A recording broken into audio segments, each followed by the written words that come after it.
I just realized I was loading my YouTube videos and realized that I kind of left off without finalizing the story on these tension mechanisms or safety tension or mounts or whatever they call them for these continuous loop chains, and how I was a little confused when I was hanging the blinds as to whether they were shipping them to me upside down, right side up, whatever. But anyway, just suffice it to say that they are all on correctly.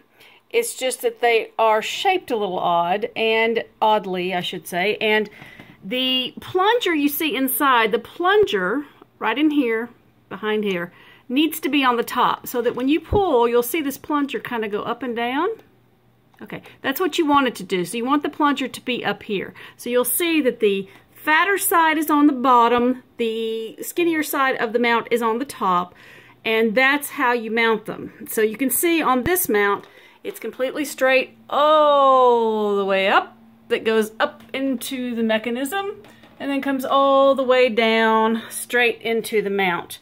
And so that's what the deal is. So I was confused when I was doing it. I figured it out after I made that last video, but I wanted you guys to know that I didn't forget to complete the story. So I will tell you that I did mount most all of my upstairs windows. Not that I have children or pets or anybody that can be choked. I did use the mounts to mount right here with the chain. However, when I did the blinds in between the cabinets, or the roller shades in between the cabinets, I did not. I actually took this off. Yes, I'm sure I've committed some crime somewhere, but you know, hey, come and get me.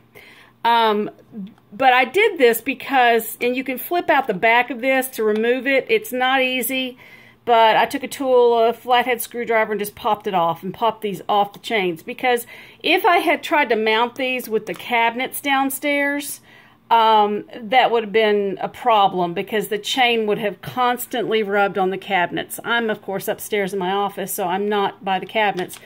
Trust me when I say it was better off without this mount.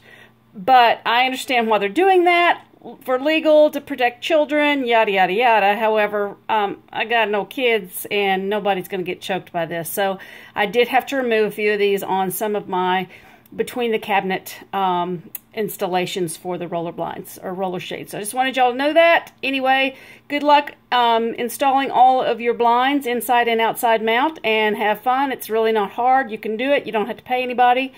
And highly recommend blindster.com. Thanks.